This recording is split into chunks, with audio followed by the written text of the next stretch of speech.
warahmatullahi wabarakatuh. Pada kesempatan kali ini saya akan menjelaskan bab pertama mawal informatika yaitu berpikir komputasi.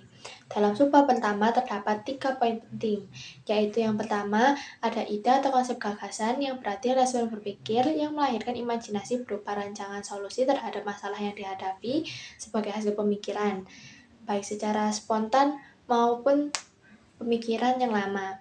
Ide atau gagasan yang berasal dari proses berpikir secara panjang disebut penalaran.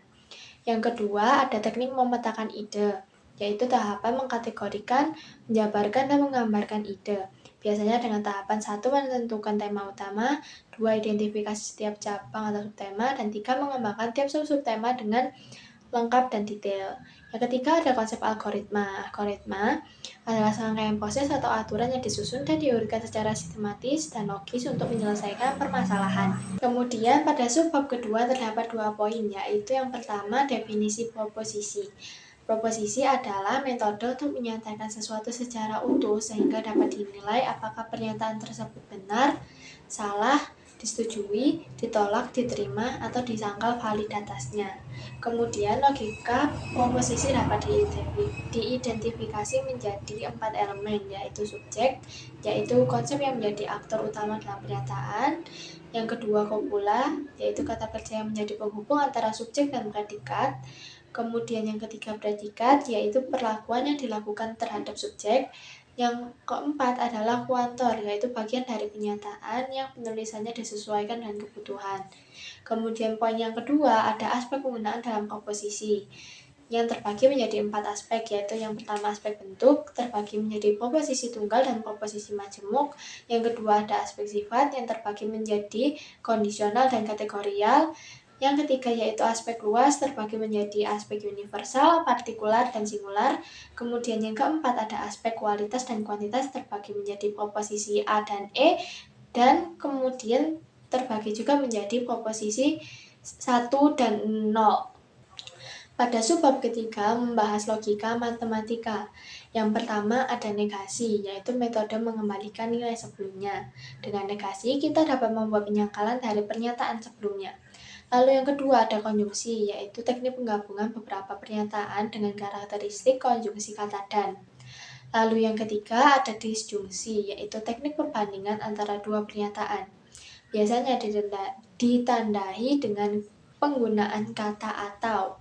Lalu yang keempat ada implikasi, yaitu penerapan pernyataan majemuk yang menggunakan kata penghubung jika titik-titik maka titik-titik. Lalu yang kelima ada biimplikasi, yaitu penerapan pernyataan majemuk yang dibentuk dengan menggunakan kata penghubung titik-titik jika dan hanya jika. Kemudian pada subbab keempat membahas metode penalaran. Penalaran adalah suatu proses menyimulasikan ide di dalam otak untuk dianalisis, ditimbang, dan diuji secara mendalam. Metode penalaran dibagi menjadi 3 jenis, yaitu yang pertama ada deduktif, yaitu metode penalarannya difokuskan untuk menggali informasi umum, lalu kemudian disimpulkan menjadi secara khusus yang dibagi menjadi silogisme dan entimen. Lalu yang kedua ada induktif, yaitu melakukan analisis pernyataan secara khusus untuk dijadikan menjadi bersifat umum. Biasanya dilakukan dengan proses analogi, generalisasi, transduktif, ataupun memprediksi kebenaran, menggambarkan model, dan melakukan analisis. Kemudian yang ketiga ada abduktif, yaitu metode penalaran yang dilakukan dengan mengambil salah satu opsi argumentasi yang dianggap mendekati kebenaran dari beberapa pilihan argumentasi. Pada subbab 5 membahas logika penalaran intervensi. Yang pertama ada konsep intervensi yang berarti penyimpulan. Dalam arti luas, intervensi adalah mekanisme pembuatan simpulan berdasarkan satu atau lebih proposisi. Yang kedua ada kebenaran argumen. Argumen merupakan kumpulan pernyataan di bagian akhir dari pernyataan tersebut yang dapat dikategorikan sebagai konklusi, sedangkan pernyataan yang ditulis sebelumnya dikenal dengan istilah premis atau hipotesis. Lalu yang ketiga ada jenis intervensi berdasarkan jumlah premis, dibagi menjadi 2, yaitu intervensi secara langsung dan tidak langsung. Lalu yang keempat ada metode intervensi, yaitu dibagi menjadi 4 metode, yaitu modus ponens, modus tollens, modus penambahan disjungtif, lalu modus penyederhanaan konjungtif. Kemudian pada subbab 6 membahas logika konversi bilangan. Bilangan dapat dikelompokkan menjadi beberapa jenis bilangan. Dari banyak jenis, yang paling sering ditemui adalah 4 format, yaitu format biner yang hanya mengenal 2 bilangan, yaitu angka 0 dan angka 1. Biner merupakan standar format yang digunakan sebagai dasar operasi aritmatika dalam CPU. Kemudian oktal yang hanya mengenai 8 jenis angka, yaitu angka 0 sampai angka 7. Kemudian desimal yang hanya mengenal 10 jenis angka, yaitu angka 0 sampai angka 9. Dan kemudian yang terakhir heksadesimal yang terdiri dari 10 angka numerik, yaitu angka 0 sampai angka 9. Dan 6 karakter, yaitu huruf A sampai huruf F. Kemudian poin yang kedua yaitu teknik konversi bilangan. Konversi adalah mengubah bentuk bilangan dengan memiliki arti dan nilai yang sama, dapat menggunakan teknik penjumlahan maupun teknik pembagian. Lalu yang ketiga ada sistem penyandi bilangan. Apabila kita mengetik angka 8 pada keyboard, tombol akan mengubah kode desimal menjadi sebuah angka biner yang dikirim menuju CPU atau prosesor.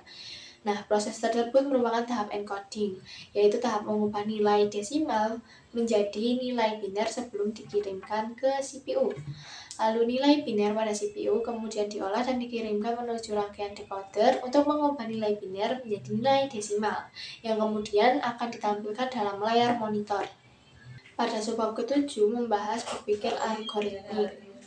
Nah, pada poin pertama menjelaskan tentang jenis data dalam bilangan.